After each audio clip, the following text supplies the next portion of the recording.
यदि आरक्षण का लाभ किसी आरक्षित वर्ग के भीतर बस कुछ ही लोग पीढ़ी दर पीढ़ी लेते रहें तो इसका उसी वर्ग के अन्य लोगों पर क्या प्रभाव पड़ता है? क्या वाकई आरक्षण सबसे जरूरतमंद लोगों तक पहुंचा है? यदि नहीं तो इसका समाधान क्या होना चाहिए? नमस्कार, मैं हूं सुभाष ठाकुर। आज के इस वीडियो में हम आरक्षण से संबंधित तमाम बारीकियों पर चर्चा करेंगे और समझने की कोशिश करेंगे कि आरक्षण वर्तमान में जिस स्वरूप में लागू है उससे दरअसल किसका फायदा हो रहा है। क्योंकि आज हमारे देश में आरक्षण को लेकर के बहस फिर से बहुत तेज हो चुका है और अभी जो बहस तेज हुआ है उसके पीछे कारण है इंस्टाग्राम का एक प्रोफाइल जिसका नाम है आरक्षण हटाओ आंदोलन। अभी जब मैं ये वीडियो रिकॉर्ड कर रहा हूं इस समय उस प्रोफाइल पर 58 लाख फॉलोअर्स मौजूद है।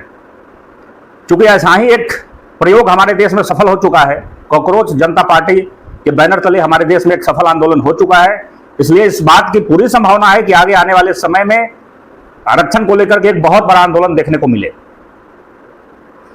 वीडियो के शुरुआत से पहले मैं एक डिस्क्लेमर देना चाहूंगा कि मैं जनरल कैटेगरी का व्यक्ति हूं और आरक्षण का बहुत बड़ा समर्थक हूं। इसलिए आरक्षण को लेकर के यदि किन्हीं के मन में पहले से कोई प्रिजुडिस है तो कृपया वीडियो स्किप कर दीजिए, यह वीडियो आपके लिए नहीं है। बिना पूरा वीडियो देखे आप कोई राय मत बनाइए। मैंने कहा कि मैं आरक्षण का समर्थक हूं, लेकिन साथ ही मैं यह भी कह रहा हूं कि आरक्षण जिस रूप में अभी लागू है मैं इसका घोर विरोधी हूं। वीडियो के शुरुआत में ही मैंने कहा कि यदि आरक्षण कुछ ही लोग उसका फायदा बार बार लेते रहें तो इसका क्या असर होता है अन्य लोगों पर। सुप्रीम कोर्ट ने अभी हाल ही में 2024 में अगस्त 2024 में Devinder Singh versus state of Punjab इस केस का फैसला देते समय कहा कि जो SC ST रिजर्वेशन है इसमें भी सब क्लासिफिकेशन होना चाहिए और क्रीमी लेयर का कॉन्सेप्ट लेकर के आना चाहिए। उल्लेखनीय है कि इस मामले में 7 जजेज की कॉन्स्टिट्यूशन बेंच ने फैसला दिया है 6:1 के मेजोरिटी से। हालांकि यह फैसला राज्यों पर ऑब्लिगेटरी नहीं है, लेकिन यह राज्यों को अधिकार देता है कि राज्य यदि चाहें तो सब क्लासिफिकेशन कर सकते हैं SC ST रिजर्वेशन में या क्रीमी लेयर का कॉन्सेप्ट लेके आ सकते हैं। तो मैंने क्यों कहा कि मैं वर्तमान रूप में जो आरक्षण है इसका मैं विरोधी हूं, इसे एक उदाहरण से समझते हैं। मान लीजिए किसी डिपार्टमेंट में OBC के लिए 10 वैकेंसी है और एक गांव में एक परिवार है जहां 100 OBC के लोग रहते हैं। उन 100 लोगों में 20 लोग ऐसे हैं जो प्रिविलेज्ड हैं, संपन्न है, संसाधन संपन्न है, उनकी शिक्षा दीक्षा अच्छी हुई है, परवरिश अच्छे ढंग से हुआ है, उनके माता पिता ही शिक्षित है इसलिए घर में उनको अच्छा गाइडेंस मिला है, उनको अच्छा डाइट मिला है, सब कुछ ठीक है, पढ़ाई के लिए जो बढ़िया माहौल होता है, अच्छे कॉलेज यूनिवर्सिटी में पढ़ाई किए हैं, प्राइवेट स्कूलों में पढ़ाई किए हैं, लाइब्रेरी की सुविधा है, इंटरनेट की सुविधा है, लैपटॉप मोबाइल टैबलेट सब कुछ है उनके पास। 20 लोग ऐसे हैं उस गांव में। थोड़ी देर के लिए मान लेते हैं कि उस गांव के 100 लोगों को ही इसमें एप्लीकेंट बनना है। जो 10 वैकेंसी है OBC के लिए, इसमें केवल उस गांव के 100 लोग ही एप्लीकेंट होंगे, जिसमें से 20 परिवार जो हैं प्रिविलेज हैं। और OBC की बात कर रहा हूं, ये SC ST भी हो सकता है, मैंने यहां OBC उदाहरण के तौर पर लिया है। अब 10 सीटों में से इसका नतीजा क्या होगा कि जो 10 सीटें थी उसमें से 8 से 9 सीट ये जो 20 परिवार हैं इनके बच्चे ले लेंगे। कारण इनके शिक्षा का लेवल शुरू से बहुत अच्छा रहा है। बाकी के जो 80 परिवार हैं उनके बच्चे सरकारी स्कूलों में पढ़े हैं, जैसे तैसे बस डिग्री ले लिए हैं, अच्छी पढ़ाई नहीं हुई है। और ये जो 20 परिवार है इनकी पढ़ाई अच्छी हुई है। नतीजा इन 20 परिवारों में ही 8 से 9 सीटें चली जाएंगी, बाकी 80 परिवारों को 1 से 2 सीटें मिलेंगी। तो यहां पर नुकसान किसका हुआ? किसी जनरल कैटेगरी के व्यक्ति का नुकसान हुआ या उसी वर्ग के अन्य व्यक्ति का नुकसान हुआ? तो रिजर्वेशन जो अभी वर्तमान रूप में है इसमें बस कुछ लोग जो इत्तेफाकन पहले से प्रिविलेज्ड थे बस वो इसका फायदा उठा रहे हैं और मलाई खा रहे हैं। इसलिए सुप्रीम कोर्ट बार बार कह रहा है कि SC ST में भी सब क्लासिफिकेशन किया जाए, या जैसे OBC में क्रीमी लेयर का कॉन्सेप्ट है वैसे SC ST में भी क्रीमी लेयर का कॉन्सेप्ट लेकर के आया जाए। लेकिन सरकारों के लिए ये जो है एकदम दुधारू गाय बन चुका है। आरक्षण दुधारू गाय बन चुका है सरकारों के लिए। ये ऐसा संवेदनशील मुद्दा बन चुका है कि सरकारें वोट बटोर रही हैं इसकी बदौलत, इसका डर दिखा करके कि फला पार्टी की सरकार आएगी तो आरक्षण खत्म हो जाएगा। हम ही हैं जो आरक्षण को बचा के रखे हैं। मान लीजिए कि घर में 2 बच्चे हैं, एक और उदाहरण समझते हैं। मान लीजिए घर में 2 बच्चे हैं, एक बच्चा 10 साल का है और स्वस्थ है, दूसरा बच्चा 5 साल का है और शारीरिक रूप से बहुत कमजोर है, कभी कभी बीमार भी पड़ जाता है। माँ 1 गिलास दूध किसको पिलाएगी? अगर माँ के पास एक ही गिलास दूध हो, माँ किसको पिलाएगी? 10 साल के बच्चे को जो तंदुरुस्त भी है, या 5 साल के बच्चे को जो शारीरिक रूप से बीमार है और कमजोर है? स्वाभाविक बात है कि माँ दूध, अगर 1 गिलास दूध ही है तो माँ उस बीमार बच्चे को देगी जो शारीरिक रूप से कमजोर है, ताकि वह बच्चा भी तंदुरुस्त हो जाए और एक दिन उसे किसी प्रकार के मदद की जरूरत न रहे।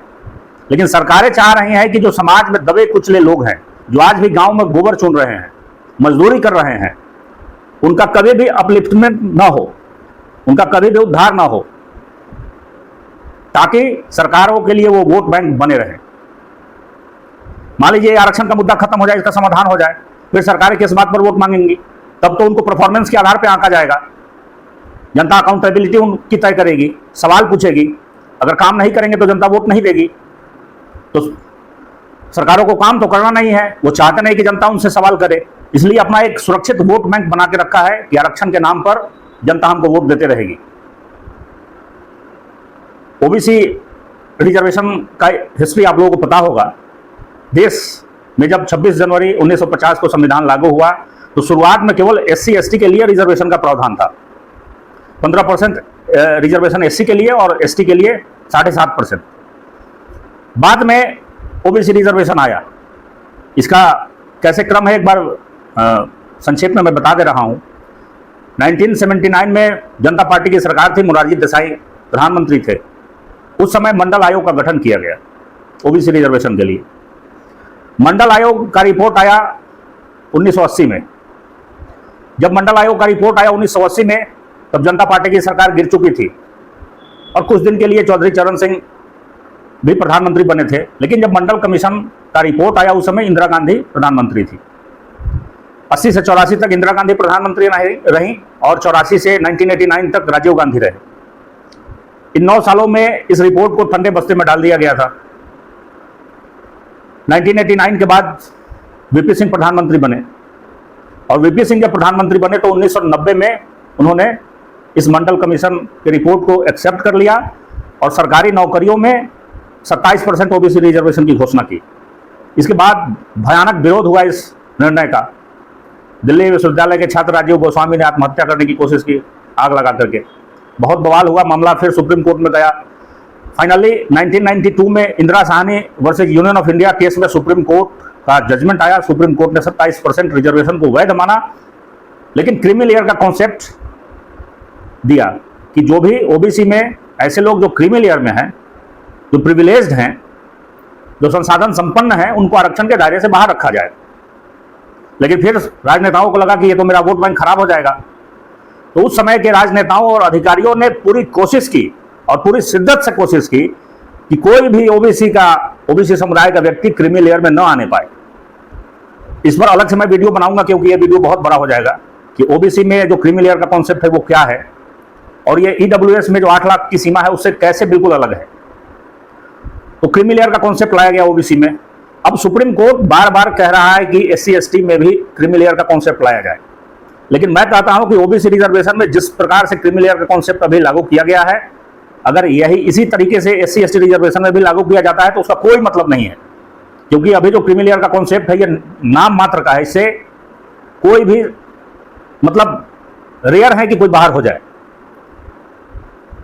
कैसे, मैं बताऊंगा अगले वीडियो में। मैं बताऊंगा कि क्रीमी लेयर का कॉन्सेप्ट क्या है और कैसे पूरी कोशिश की गई है कि कोई भी इससे बाहर ना हो सके। तो सोचने वाली बात है कि जो लोग भी आरक्षण के ऊपर बोलते हैं, उनको गाली देने से पहले उनकी बातों को समझने की कोशिश करिए कि वर्तमान में आरक्षण जिस स्वरूप में लागू है, क्या वाकई उस समाज के सभी लोगों का कल्याण कर रहा है।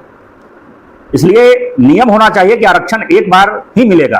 अगर आरक्षण से आपके परिवार में एक बार किसी को सरकारी नौकरी मिल गई, उस परिवार में दोबारा उनके बेटे पोतों को रिजर्वेशन नहीं मिलना चाहिए।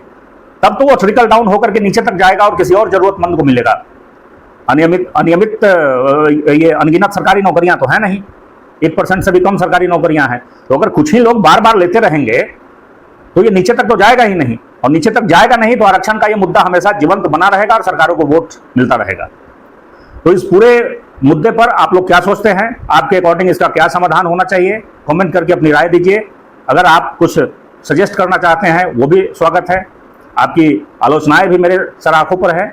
Thank you.